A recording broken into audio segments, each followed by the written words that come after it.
Rupagadamayan Dadati Swapadantikam Vandeham Shri Guru Shri Yutabadakamalam Shri Guru Vaishnavanscha Shri Rupam Sagrajatam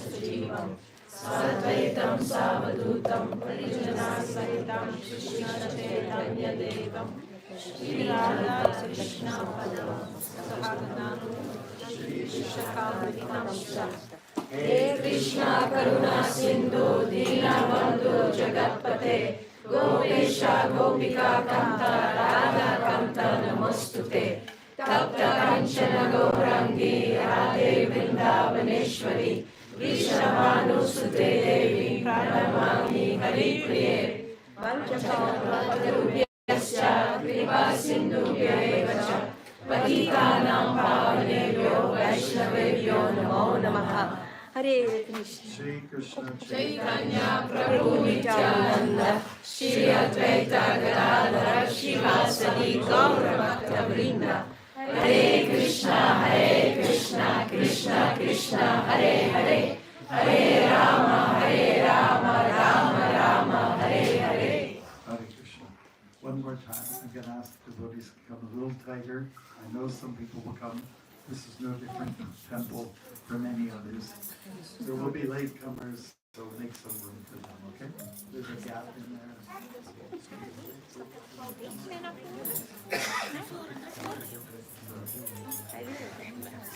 Thank you. It's a pleasure to be here today and to be honoring this event here. Diksha initiation for three very nice fine devotees that I think you all have fallen in love with, as they have fallen in love with all of you. Hare Krishna. And thank you very much to the Gopinath for coming all the way from Germany to do this ceremony. We want to also thank the admin people, the administrators of this community, most namely, who's the Hare Krishna man here? The one who said Hare Krishna's gazillion times. Oh, there you are. Nilambar Das. Thank you very much. The board of three families. And Krishna. Okay, thank you very much, Jai Prabhu. I know some of you from some years ago, and it's been a long time since we've come here. Thank you. So we just like to say a little message on a philosophical level. Do we have some time constraints? It is Friday night, you know. You can go wild. All right, so what we'll do is we'll read a shloka from the Bhagavad Gita and its purport. I'll need your help on that. And today is the second month of the year 2025. And it's day number 7. Did I get it right? Yes, day number 7. Yeah, okay. Total Gopinath wasn't sure, so I looked to you for. So we're going to do contents of the Gita summarized, chapter 2, and it's text number 7. Okay? Karpanya doshu vahata svabhava prishchami bhundharma samudacheta yashriyasya nistitan bruitan me shishastiham shadimam tvam prapanam. Translation. Now I am confused about my duty and have lost all composure because of miserly weakness. In this condition, I am asking you to tell me for certain what is best for me. Now I am your disciple and a soul surrendered unto you. Please instruct me. And purport by His Divine Grace A.C. Bhaktivedanta Swami Prabhupada. Srila Prabhupada ki Jai. By nature's own way, the complete system of material activities is a source of perplexity for every one. In every step, there is perplexity. And therefore, it behooves one to approach a bona fide spiritual master who can give one proper guidance for executing the purpose of Self-realization. All Vedic literatures advise us to approach a bona fide spiritual master to get free from the perplexities of life. which happen without our Asking. desire. You can help me with this, I don't mind. They are like a forest fire, thank you, that somehow blazes without being set by any one. Similarly, the world situation is such that perplexities of life automatically appear without our wanting such confusion. No one wants fire, except for now, and yet it takes place and we become perplexed. The Vedic wisdom therefore advises that in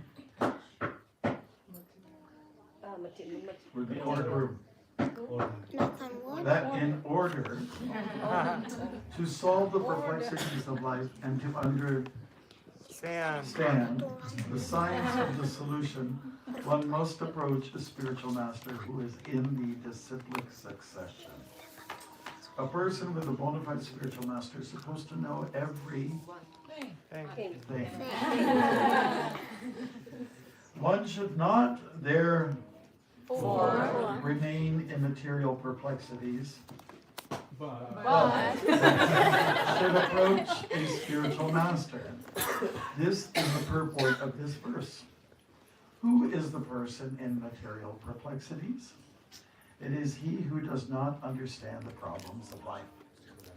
In the Brihad Aranyaka Upanishad 3.8.10, the perplexed man is described as follows: Yuva etad aksharam gargyad vidavasmal lokat preti sa kripana.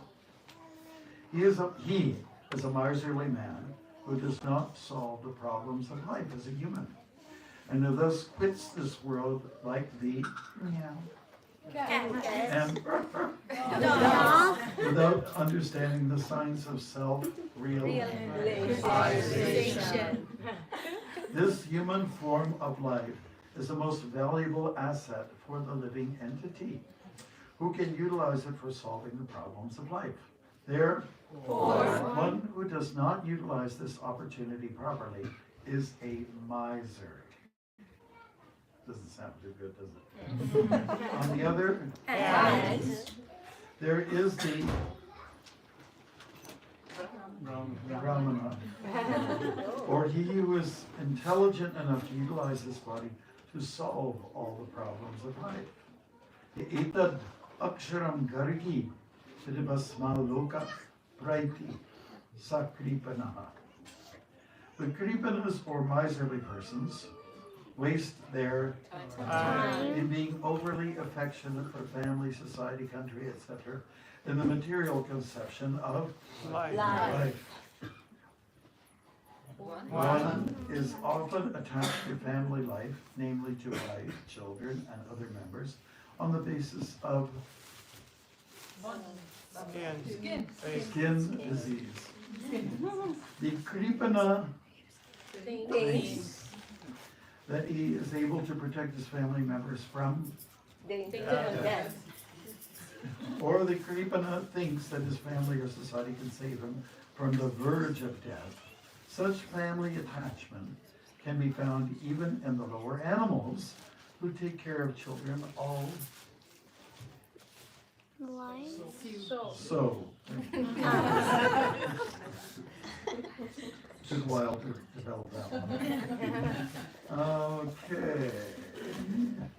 Being intelligent, Arjuna can understand that his affection for family members and his wish to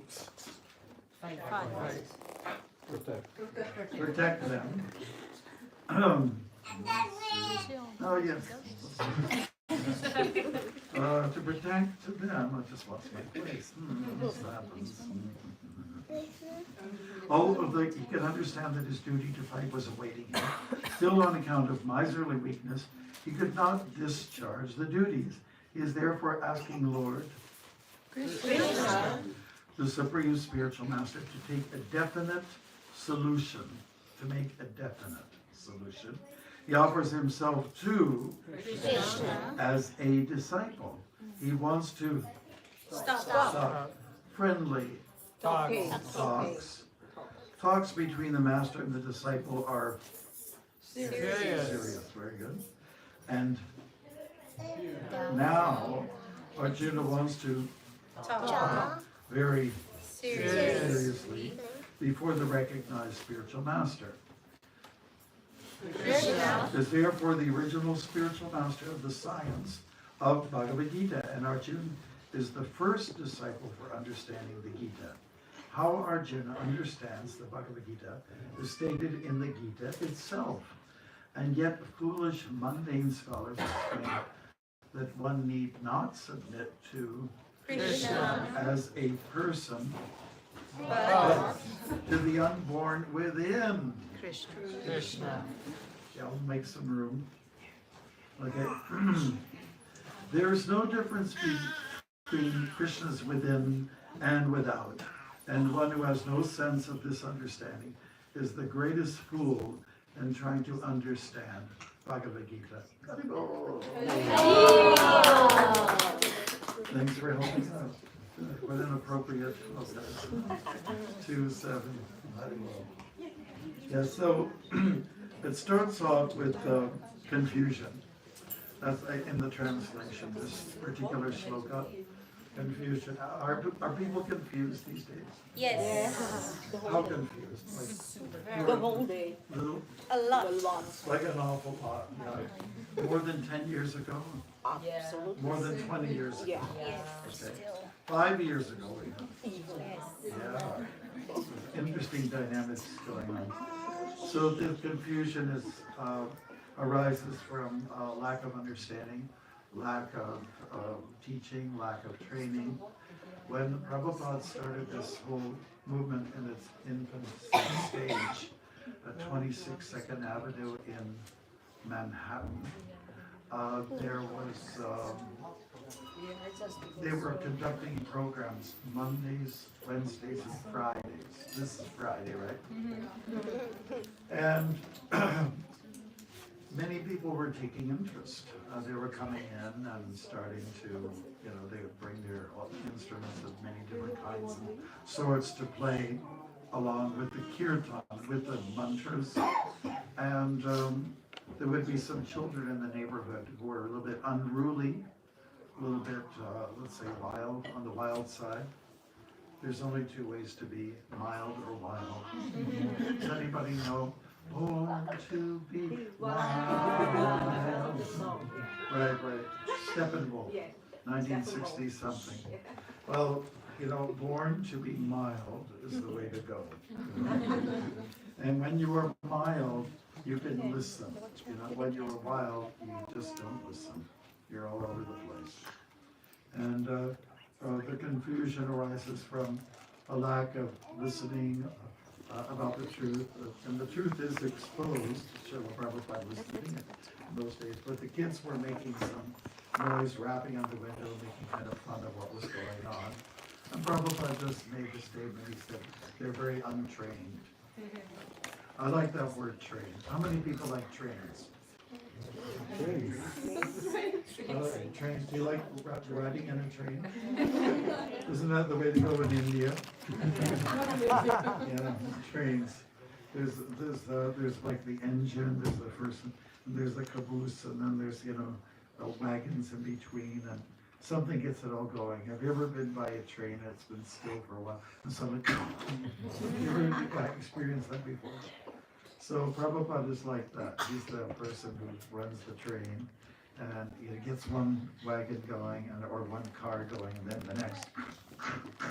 And before you know it, they're on their way. But it was Prabhupada who did it. Prabhupada did those things. Have you ever been in a Hare Krishna temple room where you're chanting japa with a group of people, and somebody's nodding off? And then you have somebody next to you who loves you and cares where you go. You have this elbow, called elbow, it's got a point. Just do a little jab right in here. Oh, yeah, okay, I remember what I have to do now. I must be alert, I must be awake, right? So confusion, sleepiness, mode of ignorance, they're all synonyms, you can say. And there's a lot of it going on, as we already determined. It is Arjuna who took a step forward, and he said, I am confused. And because I'm confused, I don't want to be there. I want to be straightened out. I want to be very focused.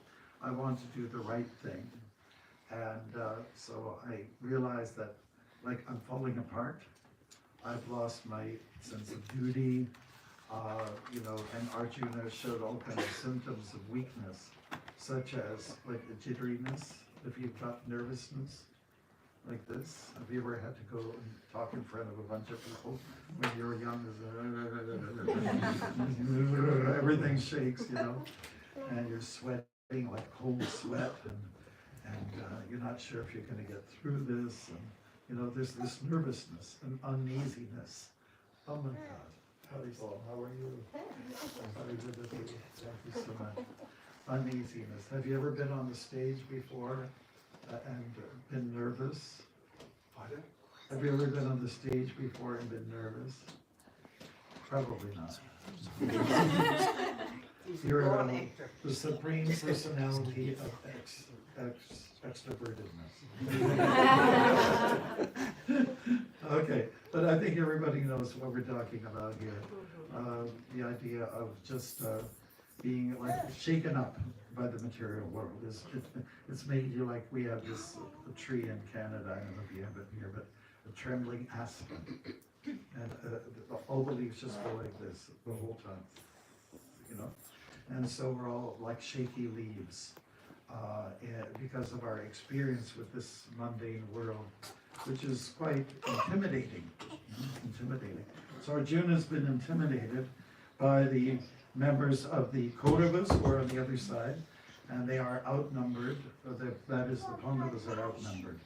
There's 7 Akshahinis on the side of the Pandavas. That means military formations. It includes infantrymen, people on foot soldiers, people on horses and chariots, and people also on elephants. And the combination of all of them is like an Akshahini. Then there were 7 of them on the side of the Kauravas, Pandavas. And then on the Kauravas side, they get the Adharmic people, the bad boys, bad ass boys, is that what you say that? Hare Krishna. And they had 11 Akshahinis. So it was terrifying for Arjuna in a sense. And by this time, in the story of the Mahabharata, there had been many battles that Arjuna had fought and won. Now, how is this one different? Well, the numbers to some degree are expansive. There's people from his own family side. Over on the other side, there is his guru, his martial arts guru. Ha! Oh! Dronacharya. And there was also Bhishma Dev, and everyone adores, in that whole dynasty. They love him very much so. This was a little difficult for him to handle. It was a very different assembly, and therefore he was shaking. So he was shaking, he was crying, he was just falling apart. He couldn't lift his bow. If it was there, he put it down. And a classic scene of Arjuna is like this, with the chariot, right? And Krishna's like this.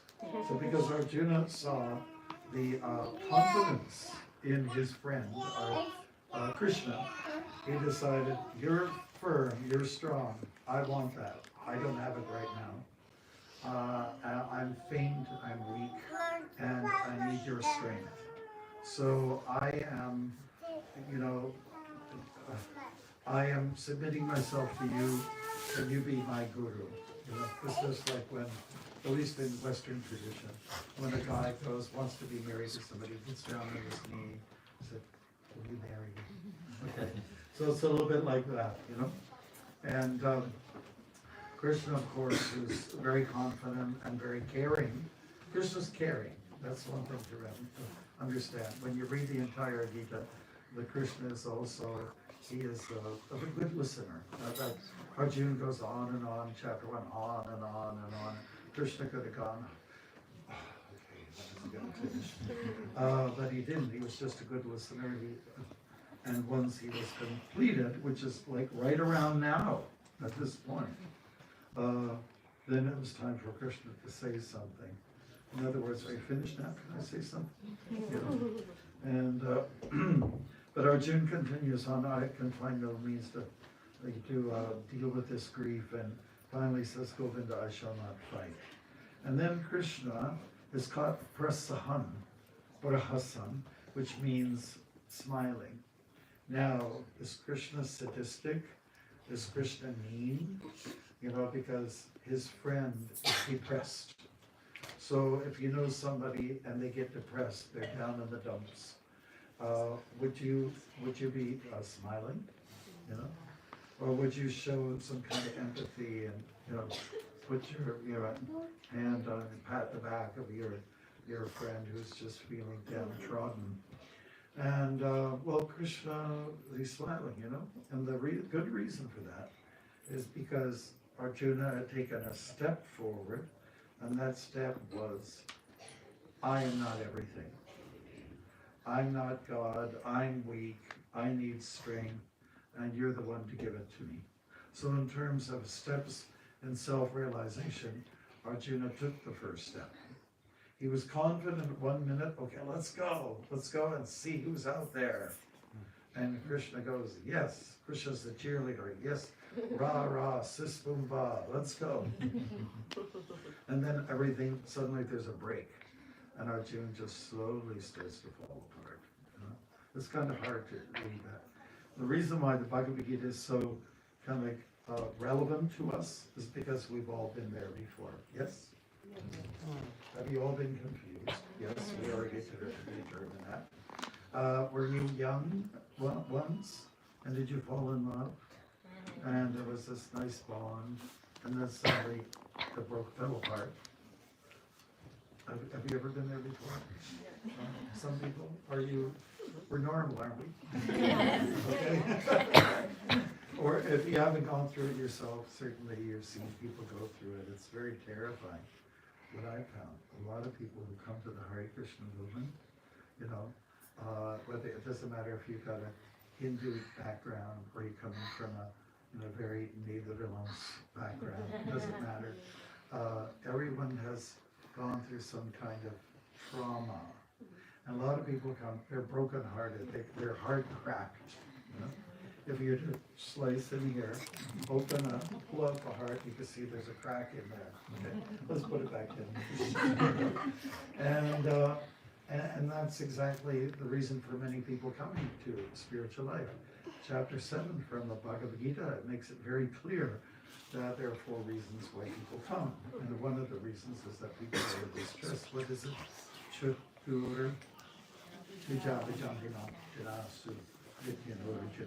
So a lot of people come here because they're in distress. That's a fact. Now when the distress gets relieved, because now I'm happy, I've got prasadam, I've got smiling faces, I'm going places. And yes, devotees get to travel all over India. Who would have ever dreamed of that before? We go to exotic, we go to South Africa. That's the last time I saw you. South Africa, we get to go all over the place, and we have a good time. It's, every day is a festival. Yes, we get up in the morning, and that's the worst of it. That's the worst of it, and I take a cool shower and stuff like that. And we sort of come around, and we're happy. Now that the distress is relieved, are we still going to have that little bit of, let's say, butterflies inside, something that's going to gnaw at you a little bit? Am I still worried? Am I still fearful of what could bring me down again? We have to keep that in mind. There has to be a healthy fear of God. We love God. Krishna's a God of love. We see many pictures of Krishna who's loving everybody. Well, there's Lord Nitai, and they're going, how do you go on over it? Hug culture. We allow Krishna to lead us. He is in the front after all. Let's go. Let's fight. Let's win. Cheerleading. Gotta go, go, go, go. Gotta fight. fight. You gotta you gotta go fight, win. Just a little cheerleading session for, and you can learn that little song when you're feeling down and out. So Krishna comes to pick up Arjuna's spirit, and that he'll do for everyone. And again, it's so relatable, this subject matter, because we've all been in Arjuna's position, and it's so nice to see that by the end. Let's go. Let's go. And that was Krishna's choice. You can do as you like. I've told you a lot of things. I've sat here with you. I've given you some lessons. Now, let's deal with the world. That's ideally what school is all about. You go to an assembly place where kids come together. That's how it starts. Do you remember the first day we went to school? Was it a good experience? Was it terrifying? Oh God, for me it was terrifying. It was nail-biting experience, yeah. But you get over it after a while and you realize that's the place to be. It's like an incubator. It's a place where you get warm and you get to grow, and then eventually you go out and you get some kind of degree, some paper, and then now you deal with the world. Oh my God, I have to get a job. Yeah, so apparently that's what education is all about, to prepare for the harsh world. The world is harsh, and that's why we get confused. We get shaken up, and we want to end that. And that's why it's to people's advantage to have an extra person there in their life that makes a big difference. Like everybody wants a partner, some people want children, that's not so popular these days. Everybody wants a dog at least, if not a cat, or a cat and a dog, and a canary. Kids, I'm not sure. It's kind of a sad situation. But it's certainly nice to have somebody who's like a coach, a guide, a mentor, a psychologist, shrink, and that's called guru. And Prabhupada explained that we have, everyone is a mother and a father, but what's unique about being a Vaishnava is that you have a mother and a father, and you have guru, and you have God. 4 instead of 2. That's pretty good. It's a real good deal, isn't it? So the encouragement is really important. And Krishna was the encourager. In that word, I love that word, encourage. There's courage, and you have to kind of push yourself a little bit. And Arjuna did that. I'm just going to twist this a little bit. I was encouraged to do so. And then overcome the problems of life. What are the problems of life? Birth. Death. COVID. COVID. So remember that time where everyone saying COVID, and then somebody got the realization, it shouldn't be a COVID. That's so nice. COVID. Yes. Yeah. So this is confusion is there. Let's end it. Dosha, weakness. Let's build ourselves up. Let's get out of this dilemma. And to do that, you have to be humble. That's all. Just submit. Submission is not what everyone wants to admit to. Now, it was the second time I walked across Canada, and I was in a place called North Bay, so you can imagine it's north. And I was, it was like someone was interviewing me. It was a broadcaster, a female broadcaster, and she was asking me about the details of the walk. Why are you walking? Is there a dance that goes with that? And she was asking me why the walk, and I said it's for the spiritual healing of the nation. We're in trouble. We need to heal. So she liked that. And when I was in America, I had a different line. Why are you walking across America? To make America great again. I stole that line from some famous guy. And so she asked more questions. So what does this bhakti yoga? We got into like a deep thing. We got into deepness here, depth. And what is this thing about yoga, and particularly Bhakti Yoga? We started to get specific, you know. She asked me, and I said, well, the whole purpose is to I was struggling with this. I wanted to say it right, you know, for the public, you know. It's to go to surrender. Now, that word doesn't sound good to a lot of people. But she jumped in and she gave the adjective, which was just perfect. She said, oh, you mean sweet surrender? I said, yes, exactly. So surrender means to let go, and to let go of the things that are bringing you down. So that is, that's why we call it sweet. How many people like sweets? Okay. How many people like white sugar? Okay. How many people think it's good for you? Okay. Very, very, the truth, what a truthful group, my God. Truth is staring in front of me. Right? How about jaggery? What is that? That's okay. Not too much. A little bit, right? What about Canadian maple syrup? Now we're talking. One of the few things that we export.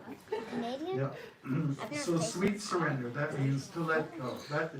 Let go of your ego. It's been giving you a lot of trouble after all. Ego, EGO, stands for edging God out, after all. So let's squish it, let's let a stamp on it, and let the real ego begin, which is, I'm a surrendered soul to you, O Lord Krishna. You know, and so please tell me what to do. That's what the shloka is all about. I'm asking you to please instruct me. I'm asking you to tell me for certain what is best for me. You know what's best for me. And so therefore I'm crying to you to help me get out of this stupor. So that it hits us once in a while. I think when we get to a level of maturity, we get a little older, like Farida and myself, and maybe there's others here. Are there any people who are old here aside from us? What's old? Getting there. Okay. There's many beautiful things about aging. You know, the lust isn't there like it was before, or at least it's slowing down, which is a great thing. And you start to appreciate the simple things in life. It doesn't have to be very complicated. And in fact, people want to do complexities. You know, they want to do. When I have one of these, and I don't like when they throw things at me on the screen.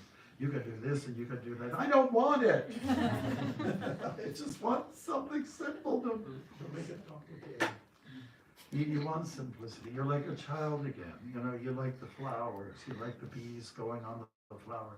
You like to study it. You start birders. Most birders, people who love to watch birds, are older folks. But when you were a kid, did you see that bird? What bird? Where? Did you see that rose bush? What are you talking about? You know, just so much in passion, we don't see where it's blinded. We're like Dhritarashtra. We just can't see things. We're not clear. There's no clarity. So the reason why we go for guru is to go for clarity and you know, go to clear things up because there's a lot of cobwebs in the mind, and you want to. One of the worst things when you go through a bush in the morning is that there's all this stuff, and it just starts to just get all over your face. You've had that before, and you know, and you just want to get the cobwebs off and out of your mind, out of your brain. And so that's why we do what we do, and we go to the guru just to, you know, make things a little bit more clear. The guru shows the way. The guru sometimes referred to as one who's heavy with wisdom and experience. There's nothing like experience. There's nothing like it to help us to deal with the difficulties of life. And one thing that I've noticed is when I was a 20-year-old kid and I joined the Hare Krishna movement, people didn't take me so seriously. Fast forward 52 years later, they take you more seriously. Oh, there's a guy with wrinkles. And he must know something. Every wrinkle refers to some experience. You know, so that there's some advantages to being old, you know. How many people want to be old? One person? Thank you for moving. But there are some pluses as opposed to minuses. You know? There are some pros as opposed to the cons of aging. You know, it's the experience that you have behind you. You know, when people saw Prabhupada and his, you know, we're talking about the Bowery in New York, that same kind of time frame, when they had classes Mondays, Wednesdays, and Fridays. He went through the Bowery and the guys who are all drunk and everything, they go, oh, here he comes, oh, you know, some special person, you know. They just kind of moved out of the way for him to go through. And so that's the kind of, you want to get respect, and that's how you get it, by taking the path of experience.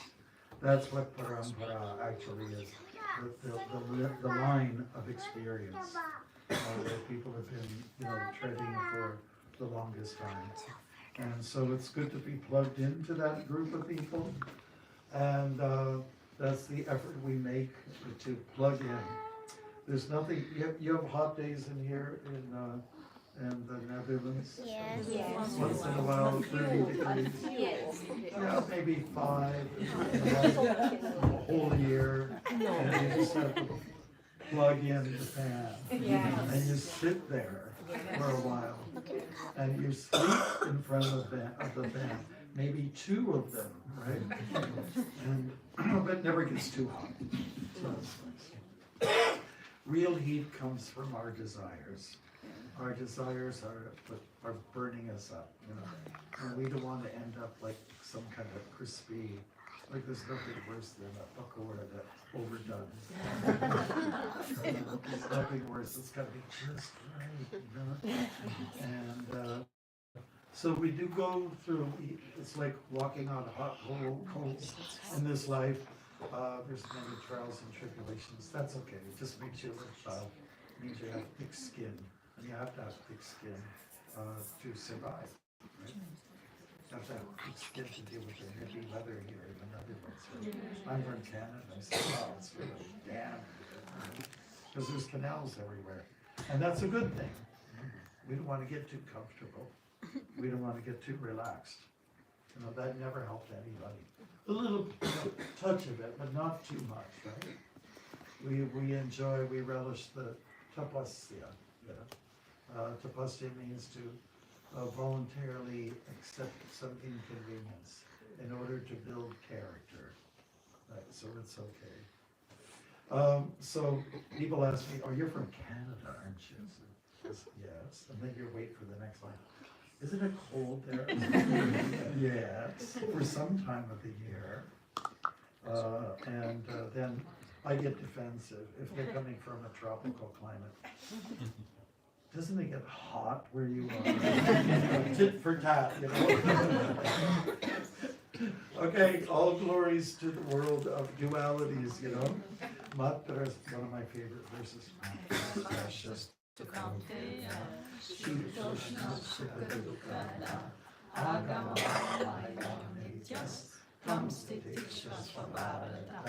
Yeah. So that it's just a beautiful lesson. It comes right in the beginning when Krishna, you know, starts talking. He talks about how we're all permanent, all of us. I am, you are, all these other Japanese we're all permanent. And then he starts talking about, you know, transmigration of the soul. Talks about dualities. Krishna lays out all of this good stuff, you know, that everybody really needs to hear. So the Lord agrees to be the guru for Arjuna. He agrees to be the guru for everybody. And what I've been trying to say the last few minutes, and what I'm addressing our new initiates, is I'm not trying to make up anything new. I'm just saying I'm talking about what I've experienced, what I understand from Srila Prabhupada and the Acharyas, what they are trying to say. There's a few things. We're not these bodies, we're spirits. There is a God, and it's not me. And one preacher said, I've been with the ministry for 40 years, and there's 2 things I've learned. Number 1, There is a God. Number 2, it's not me. So we have to become the servant of the servant of the servant of the servant. What a beautiful philosophy. Just keep being a slave all the way down. Taking a humble position, eating humble pie. Yes. Do you have humble pie here? No, we only have I know you have uli bulla. Wintertime. Wintertime. crumble. Not in Right? winter. Only in Crumble. wintertime. New Year's. We do. around Taste it here. Okay. Real touchy. So I'd just like to say congratulations to our Rhythm and Naman and Violetta and for stepping forward and entering into Prabhupada's family officially, and making it known, this is what I'm going to do.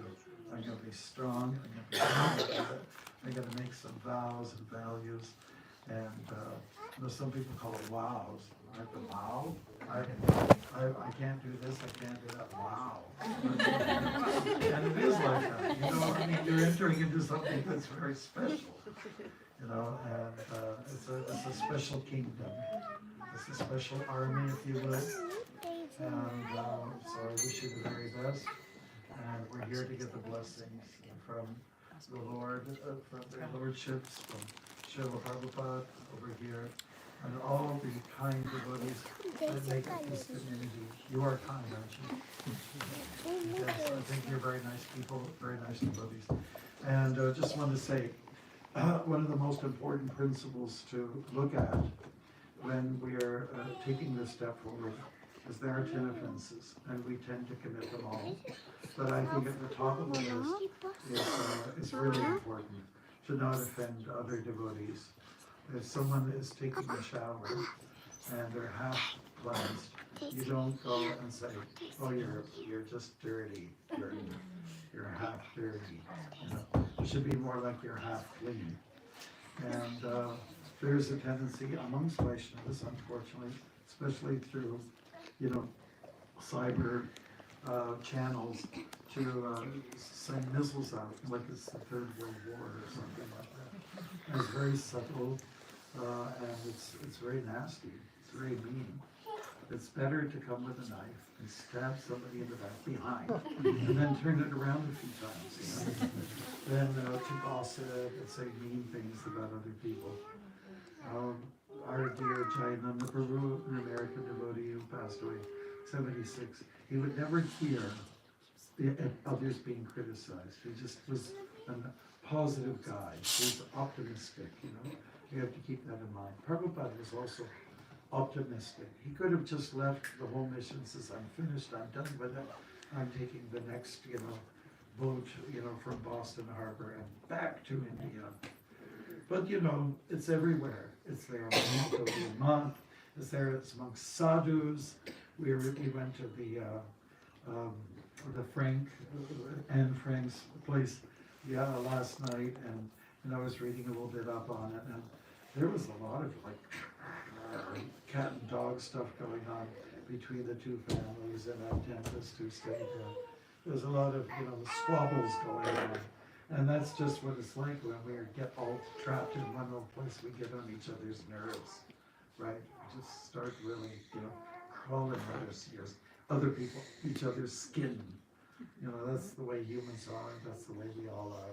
But somewhere or other, we have to come to terms with some kind of acceptance. And instead of looking at someone else's anomalies or shortcomings, go to the store and buy a mirror and look at that mirror and just say, this is what you are. And of course, when you're young, it's a little different because you're looking at everything physically. And for the guys, it's like this. And for the girls, it's like this. And but you have to get beyond that physicality and realize there's some kind of dirty things going, little demons. There's Duryodhan, help me with this. Duryodhan, Dhritarashtra, Kamsa, Hiranyakashipu, anybody else? Robin, Hitler, who else? Trump. Ashwadama, yeah. The list is very long. It's long. But one thing to keep in mind, even though the list is long, it can be very intimidating. When you go to chapter 16 of the Gita, when Krishna takes Arjuna there, they're saying there's 26 qualities of divinity, and there's only 6 of being demonic. So outnumbered, we have to be outnumbering with the virtues, and be small with the vices. We want to shrink everything. So now we're all here on an island called the Netherlands. And has anybody ever been to the shore? To the ocean side? Okay, and you wonder what's on the other side? What is it, France? UK. And maybe you look in another direction, maybe it's Greenland or Canada or the US. It's a long distance, you're not going to swim it. But we do say some kind of a nice analogy, a very beautiful thought is that when you get serious about spiritual life, everything will shrink down to the size of a calf's footprint, like this. I was raised on a farm, so I know how big they are. Calf's footprint is like this, So, so that you can get to the other shore. Of course, it'll take a few miles to get there, but the whole idea is to shrink the material existence and to expand on the Param Dhamma, the spiritual component. Let that expand. How do we do that? It's physical. It actually is physical. Prabhupada wanted us to open up centers, farms, restaurants, just all kinds of communities. He wanted to kind of like build. He wanted us to, say, acquiesce land, property, people's lives. He wanted us to grow like anything and get out of our little bird cage existence, out of our little fish bowl, where you think everything is this. Everything is this. Was that a pretty good? Yes. Fish bowl. Okay. And think big and do big. That's what he kind of expected of us to think big and do big. Good. So blessings to the devotees, and I just want to say one more important point is that in ISKCON, anybody gets initiated, they have to recognize that Prabhupada is their principal guru, their main guru. He's the Sanstapakacharya. He's the one for everyone, and you might have your own personal guru, but then and you might have all kinds of Shiksha gurus. You might have one Diksha guru, but the principal guru is Srila Prabhupada. He sets the standards. We've just been reading his words here in the purport. He's done so much for us, and sometimes people ask me, what's your favorite book, Maharaj? I said, anything that's written about Prabhupada. Anything about him. That sets the tone for me. That gets me settled. So I just want to say, in your heart, please accept him. Nobody can tell you, I can't jump over the parampara, but he is there for everybody, right?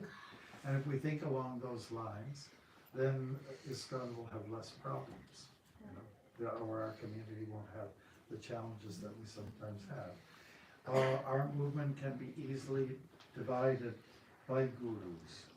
And that's what's generally happening. We walk by so many churches, and they're all of different denominations, And it's all right to have a head priest or somebody, but that person can't overshadow Prabhupada or the founder Acharya. What kind of keeps Christianity together is the Jesus principle. So for us, Prabhupada is Jesus. Hare Krishna. What more can I say? Srila Prabhupada is our glue, and we cannot stand in the way of him, okay? At least for 10,000 years. How many people are going to be around after 10,000 years? You might be reincarnated, yes, but let's try to finish our business as soon as we can.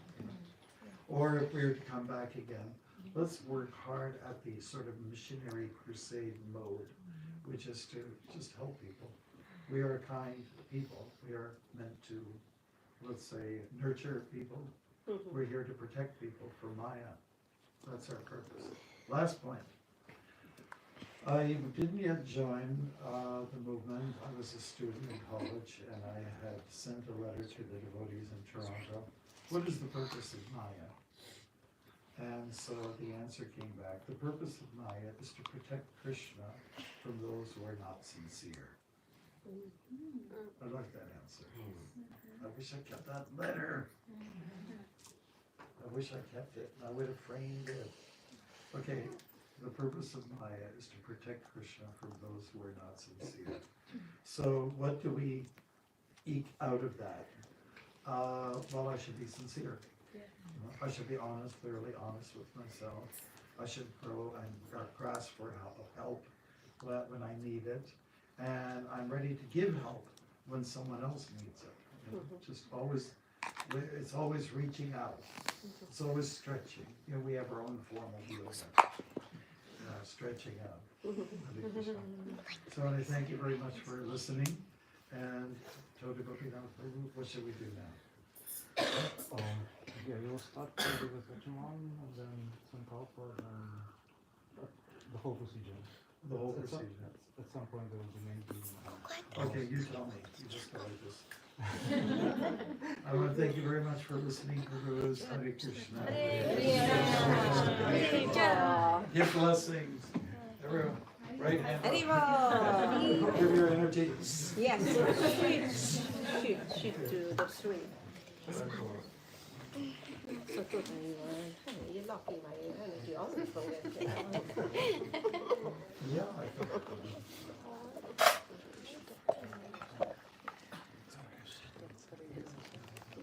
Where is So you start your question mark, and you change the mantra with. I think you want the mic.